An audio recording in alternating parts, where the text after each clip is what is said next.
coming. You're now rocking with the greatest, reacting to the old and reacting to the latest. Every single genre that's Birdman's taste. Everybody's welcome here in Birdman's place. Yeah. What's shaking, bacon? Birdman here. Welcome to my place. As always, thank you for stopping on in. Ladies and gentlemen, you have tuned in to yet another reaction/review video, and we're going to dig right in. But first things first, I'm going to need you to do something for me. Follow me on twitch.com/birdmansplace for all of my live streams. They're the lifeblood of this channel. They're a marathon, and we have a blast. Secondly, ladies and gentlemen, I'm going to go ahead and need you to relax. Take your shoes off, kick your feet up, and enjoy, because we gonna have some fun today. Today, ladies and gentlemen, I'm doing something a little bit different. This is a little history lesson. This is called Declassifying the Nuclear Football. CIA spy dives deep into the president's briefcase. So I'm very excited about this, and let's just dig right in. At this point, ladies and gentlemen, there's really only one thing left to do.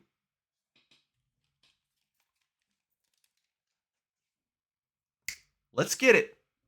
What can you tell us about the nuclear football, the president's briefcase thing? What do you know about that? Yeah, that's another one of those areas that we don't, it's kind of a mystery in a lot of ways. But what we do know for sure is that inside the football is a code that authenticates that it is in fact a code that was dictated by the president. And it's really hard. Let me see. The way that the codes are carried, this is just a small piece of cardboard from my desk, right? The cards are actually cardboard like this. They're pretty thick, and they're encased in plastic. So if you've ever had like a glow stick that you party at a rave with, right? You know how you have to crack the plastic and then shake it up to get the glow? So inside the suitcase is a piece of plastic that's opaque, wrapped around a card, and on the card will be 6, 10, 12 code, the digits, the alphanumerics that show that it's an authentic code. So the president would have to open the case, take this out with whoever's holding the case for positive control. The president would crack the plastic, take off the two sides of plastic, and then actually have the authentication code in front of him. And then he would have to dial that into the briefcase, which would send the signal nationwide to multiple intercontinental ballistic missile bases, as well as the standing nuclear forces that exist with the naval arsenal and the air arsenal all simultaneously. Again, it can seem archaic that it's all in a physical card inside of a briefcase, but that is the only way we can make sure that nobody can pretend or artificially hack into the system and trigger a nuclear response. Am I right in thinking that there's some sort of machine in there as well with something that you would turn, or is that just in the movies? 2 keys that you turn, Mr. President, can you please make sure, and then press the button? That doesn't exist in the suitcase, the briefcase. The briefcase is there just to send a signal. It's a one-way transmitter, right? He puts in the code, it transmits it out. The keys, the 2 keys that you're talking about, those actually exist with the nuclear officers who are sitting underground in charge of launching the nuclear missiles themselves. So if you continue the same story, after the president puts in the authentication code, that authentication code is then digitally sent via something known as an emergency action message, an EAM, and it hits all the nuclear bases in the US simultaneously. Red lights go off in every bunker, even if you're not one of the bases that would need to be able to fire. Oh God. So does that mean that some alarm's going to go off and you don't know if your particular base is the one that's going to have to turn the keys and press the button? That is making all hell break loose for, I don't know, 300 operatives across the US or something. Yeah, so we can expand on this too, because you have it exactly right. 300 people. There's each base has 10 silos. Each silo has 2 officers, and each officer is in charge of approximately 10 warheads. So whatever that comes out to, lots. Lots, right? 250, 300 or so individuals will have this red light go off, and they'll pull up on their screen a code. 10, 12, 15 alphanumeric digits. They'll type in their code. The screen will say, this is an authentic code. And then they'll follow a checklist that says you have to turn your keys. And eventually they'll go through the whole process of check, take off your key, insert it, count down 3, 2, 1, and then the person on the left will turn at the same time as the person on the right who turns. But here's the thing, nobody knows if their missiles are the missiles who are going to launch, because the code tells the system which missiles are going to which target. The actual operators themselves have no idea. Oh, no wow. way. So I this might have my missiles might be aiming at someplace in the Middle East, and the guy, the next base over, some of his missiles are aiming at whatever, Asia. We're all turning, but the code is what tells the system which ones to actually launch. Wow. That's like a nuclear game of Russian roulette. You just don't know which one. But presumably, if you guys are on site, how close are the nukes to the Except guys Russian in the roulette. bunker? Pretty far, actually. Oh, Yeah. so you wouldn't hear a Could go rumbling, a anywhere, distant whereas rumbling the or codes anything tell like it. that? If you happen to be the one launching and you happen to be launching from the closest launch bay, you might hear the rumbling. You might also hear the rumbling from somebody my else nose who is turned so the key and dry. actually had it, but their missile is closer to you than your own missile. Ah, I understand. Yes. Yeah. That would be the foolproof way of turning the key. Is it me? Yeah, No, it's not. I don't need to worry. It's not me. yeah, it's interesting. So the reason we do it that way in the United States, to get exactly to your point, and I know you're kind of joking about it, but the seriousness is, we don't know. The last thing you want is to have a conscientious objector at the moment where you need to launch a nuclear weapon. Yeah, So the way that they kind of keep the human safety element, that's true. instead of making it something that could be hacked, the way they keep the element of having it be human based but prevent against the conscientious objector is they make it so that everybody has to turn, every time.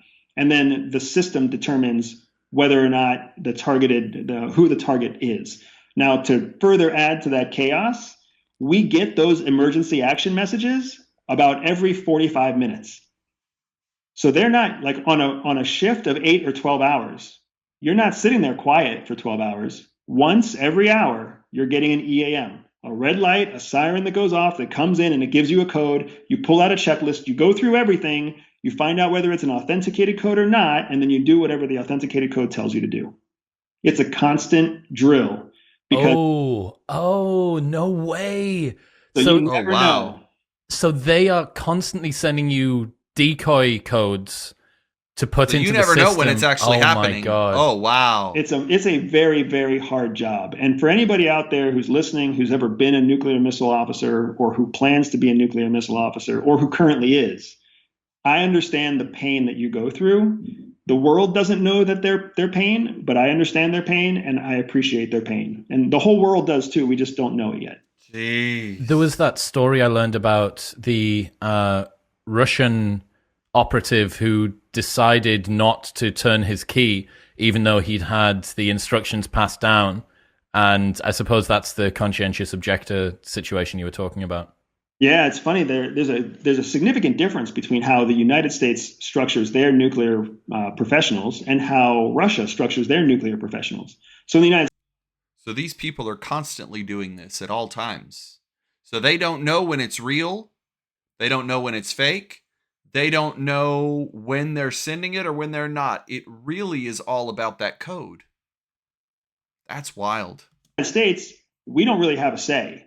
Here's the other thing that's kind of crazy, right? If you're in one silo with your partner, Chris, and I'm in a different silo with my partner, if me and my partner like high five each other and we're saying, nope, we're not turning any keys. We're done. We're not playing this game. It doesn't matter. If you turn your keys, our missiles will still launch because the system controls everything. It's just looking for one authenticated pair out of the hundreds of pairs that are out there. It only needs one and then they're gone. So even though it's not the base that your missiles are aiming at, and the code is actually for another set of missiles, because you in your particular silo turned the keys, that sends the network a signal. Oh, so this is distributed as hell. You have very heavily distributed decoys in terms of the times that are coming through. You have the two people. So in terms of a conscientious objector, you've got pressure from somebody else. And then you've got this incredibly decentralized system that means only one pair. Dude, that is wild. And in Russia, they don't have any of that. In Russia, so it's partly because in the US, your junior officers are the ones in charge of missile silos. Like these are guys 22 years old, 23 years old. It's their first job in the military, and they're carrying a nuclear key around their neck after going through 3 months of school on when to turn the key, right? It's amazing. In Russia, it's the opposite. They are senior ranking officers who control the nuclear weapons. So in Russia, they have actual command and control of their specific warhead. So if Putin says launch, and the person in charge of the missile is a conscientious objector, he won't launch. He can go to jail or he can do whatever, but he has the right not to press the button, not to turn the key, and nobody can turn the key for him, right? It's a completely different model than ours, junior officer versus senior officer. There's no space for conscientious objectors on one side. There's space for dissent on the other side. And part of it's due to modern technology and everything else, but it's a very different world on the other side of the pond. If you like this short clip, make sure you click here to see the next clip. That or is here wild. to see the full podcast episode. I never knew that. I really, I saw it like he did. Like, oh, these two people have to turn the keys and they're the only two people with it. But apparently there's hundreds of these people and only two of them actually have to do it. So now it makes sense, though, that you have so many, because if you have these conscientious objectors that don't want to turn it, as long as there's two, you're good. Wow. That's insane. That's crazy. Ladies and gentlemen, I hope you enjoyed this as much as I did. Follow me on social media. My links are right down here. If you'd like to be a member of the flock on Patreon, get some exclusive content, videos you won't see on the channel, videos YouTube doesn't want you to see that they blocked, those are on there. You can get early access to my videos. You can get your request shot at the list faster. You can get 10% off our merchandise. And y'all, we're a family. We really, really are. Also, come check out my second channel called He Is I Am. If you're a Christian, if you're curious, if you have questions, there's answers to be had. We have videos about God, videos about different parts of the Bible, as well as videos about our walk with our Lord and Savior, Jesus Christ. So come check that out as well. Link also in the description below, or you can simply click on the QR code right here. It'll take you right to it. Like, share, subscribe, pass me around. Let's grow the Birdman fam. Birdman fam flock, I love you guys. I mean it. I'm going to see you on the next one, all right? Much love. Peace. Oh, I second back. Birdman here.